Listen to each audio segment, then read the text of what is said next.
Hey guys, today I will continue about complex numbers, so keep watching.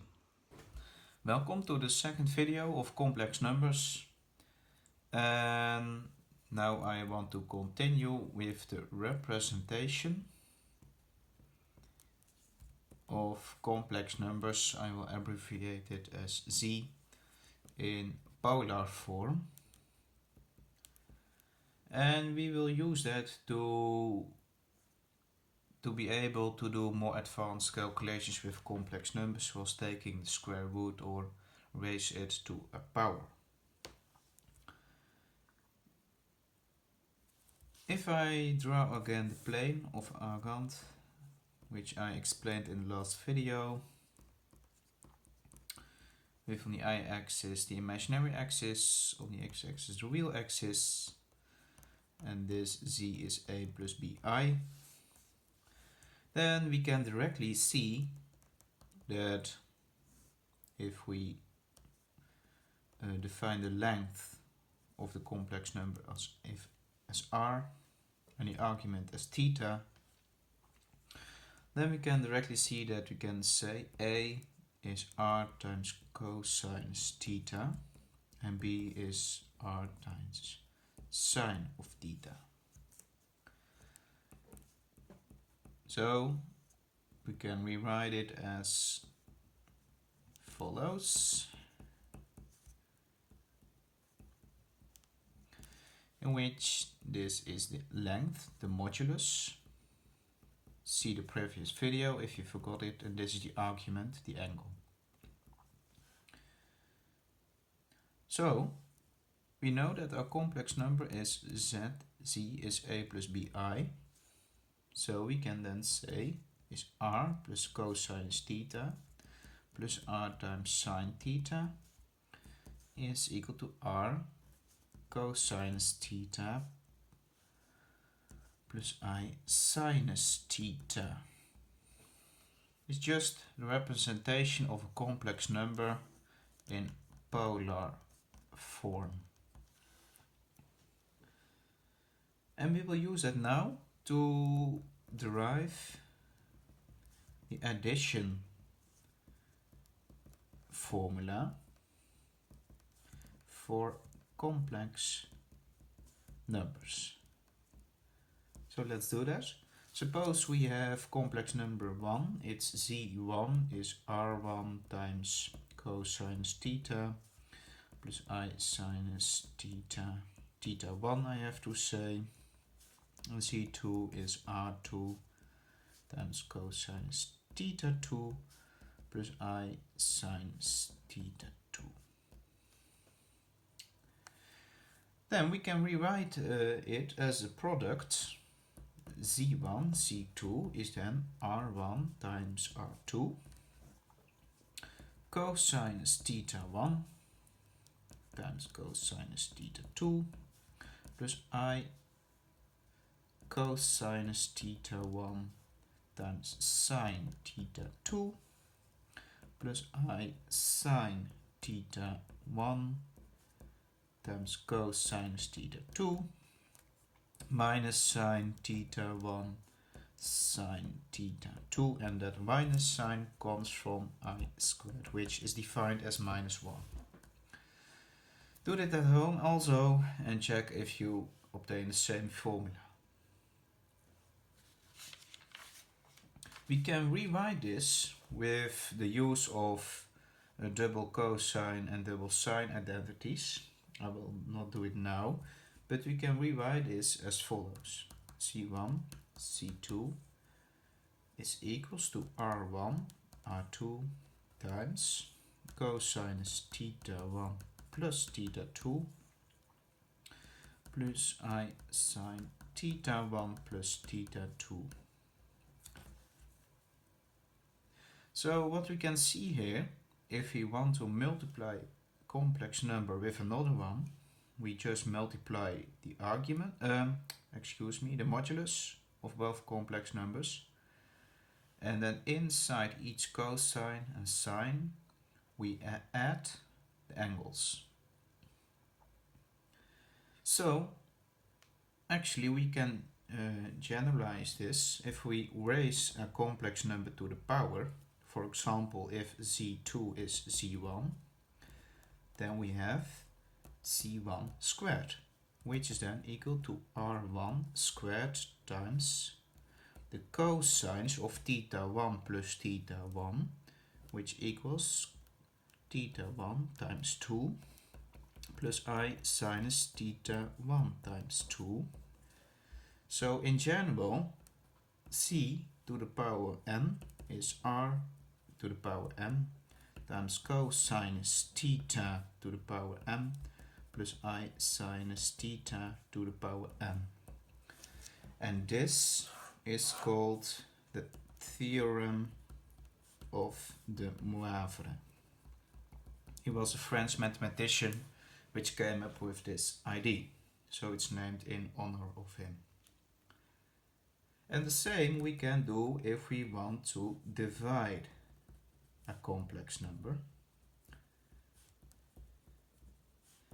with another complex number. Then we just have c1 over c2 is r1 over r2 times cosinus theta 1 minus theta 2 plus I sinus theta 1 minus theta 2.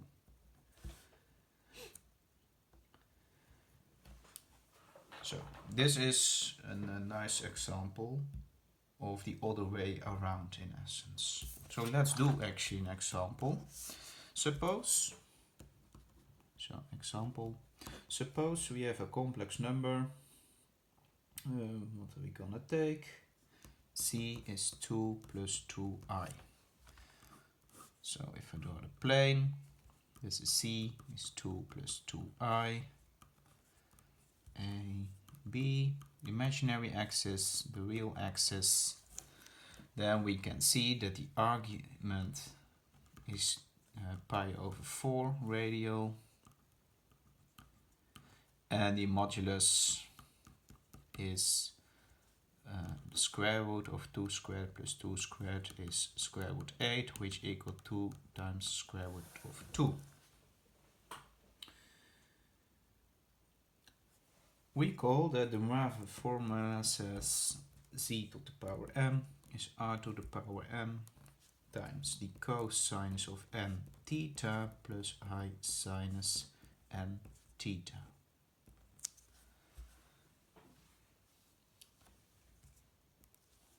And r is the 2 times square root of 2, and theta is pi over 4. And suppose we want to know what is z to the power 10. Okay, let's just plug it in. So z to the power 10 is 2 square root of 2 times the cosinus of pi over 4 times 10 plus I sinus pi over 4 times 10. We know that 2 times square root of 2 is 2 to the power 3 over 2, because the square root of 2 is 2 to the power half, and 2 is 2 to the power of 1. Multiplication is addition in the exponent, so we then have 1 plus 1 over half is 3 over 2. So we then obtain 2 to the power 3 over 2 times to the power 10 equals cosine 10 over 4 pi plus I sinus 10 over 4 pi, which equals 2 to the power 15, because a power to the power is a plus in the exponent. So 10 times 1.5 is 15, of course. And now we have to know what is the cosinus 10 over 4. 10 over 4, it's 2.5, so we are then here, so it's just 0. So it's times 0 plus I, and the sign is then plus 1, is just 2 to the 15 times I is equal to 32768 times I. So we can then rapidly take the power of a complex number in this way.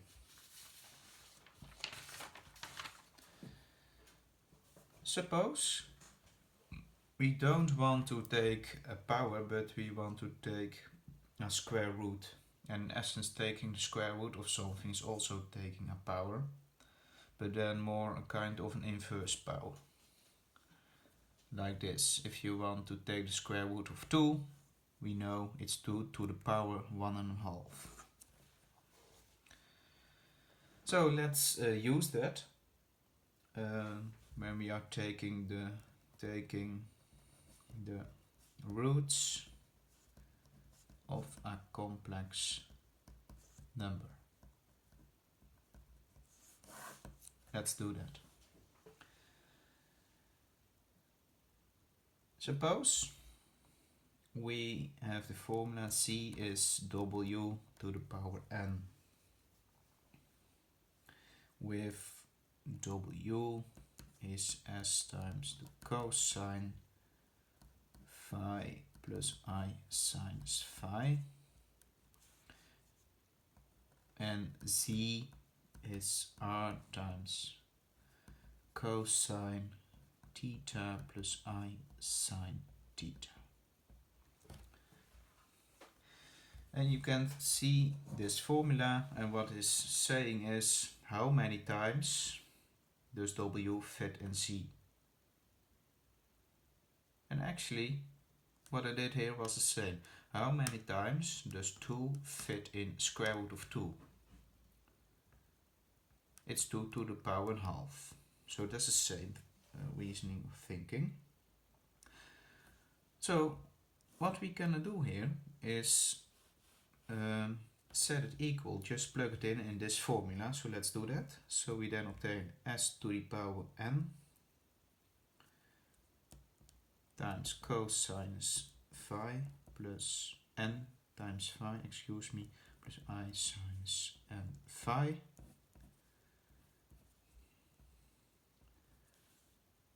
And why this formula?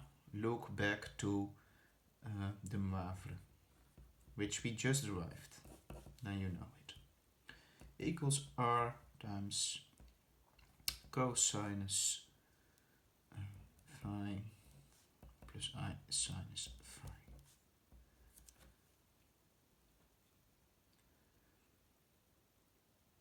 So we can see here that cosinus n phi needs to equal cosinus theta. Sinus n times phi needs to be equal to sinus theta. And from this we can say theta of phi is theta plus 2k pi over m. And why this term? It's just because sine and cosine are periodic with respect to 2 times pi. If I have the function, for example, for the sine, then I know this length is 2 pi. And the same for the cosine, of course. So each time you go around the circle, it's a distance of 2 pi, or an angle of 2 pi radians. And then you are at the same point. So therefore this term, it's periodic in terms of 2 times k times pi. And k is just a number, an integer. So it can be k is 1 or 2 or 3 until you have k is equal to n minus 1 and n minus 1 because you already have a theta to start with, and otherwise you are going too far in essence.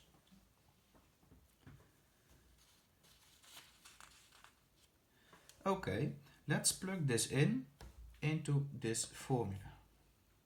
Let's do that. We then obtain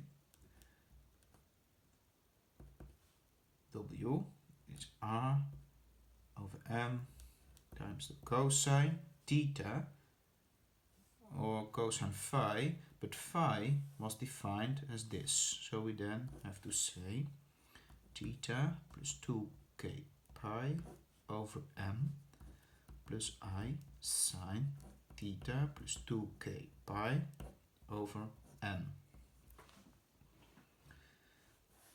With k, wk, with k is 1 to 2, blah, blah, until we have n minus 1. And this is the formula to take the roots of a complex number. And let's clarify it by doing an example. The example is find the roots of, so we have an example, find the cube roots of I. So we have our plane, this is the complex number z. Find the cube roots of I.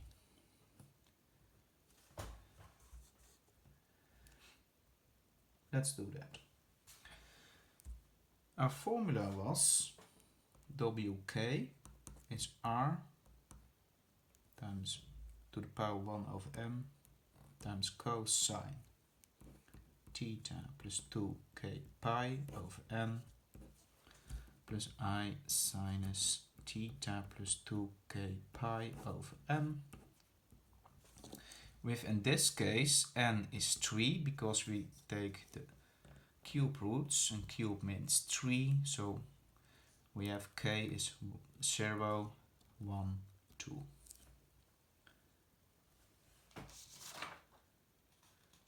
So I have to put here in my previous page also a 0 for the k, because it's from 0 to n minus 1.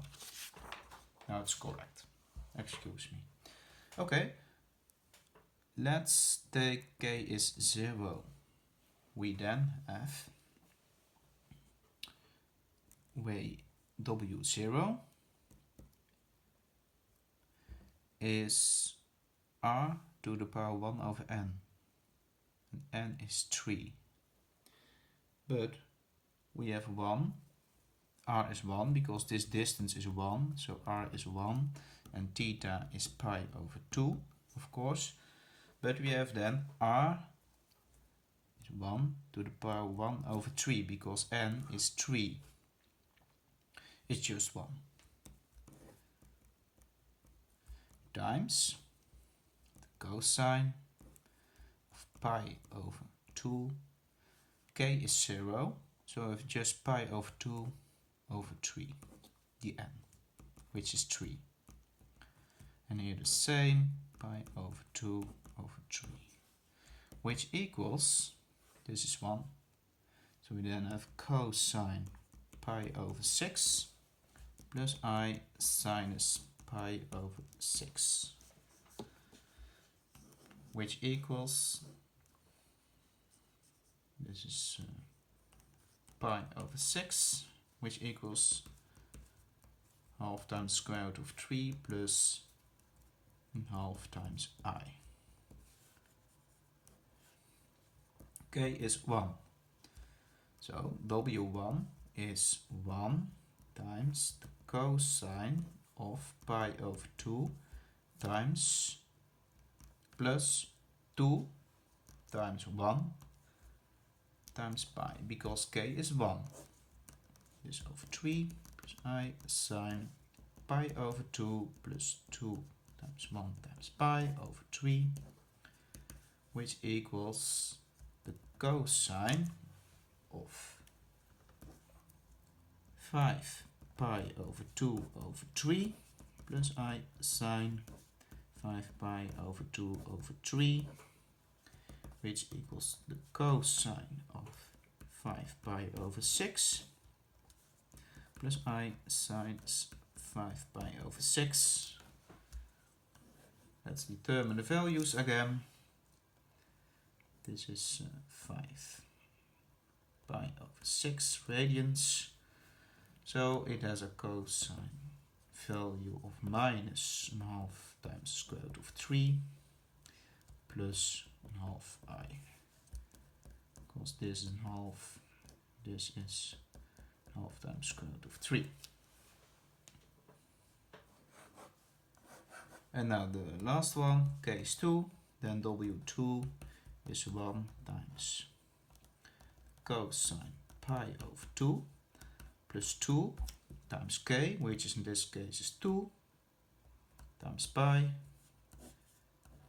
over 3 plus I sine pi over 2 plus 2 times pi over 3, which equals the cosine of pi over 2 plus 4 pi is 9 over 2 times pi over 3 plus I sine 9 over 2 pi over 3 equals the cosine of 9 over 6 pi plus I sine 9 over 6 pi, which equals 9 over 6. It's just 3 over 2 pi. And then we are here. This is 3 over 2 pi.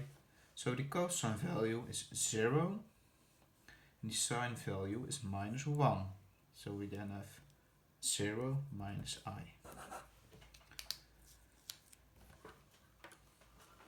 So that's it. That's it for today. And next video I will discuss the important and very famous formula of Euler.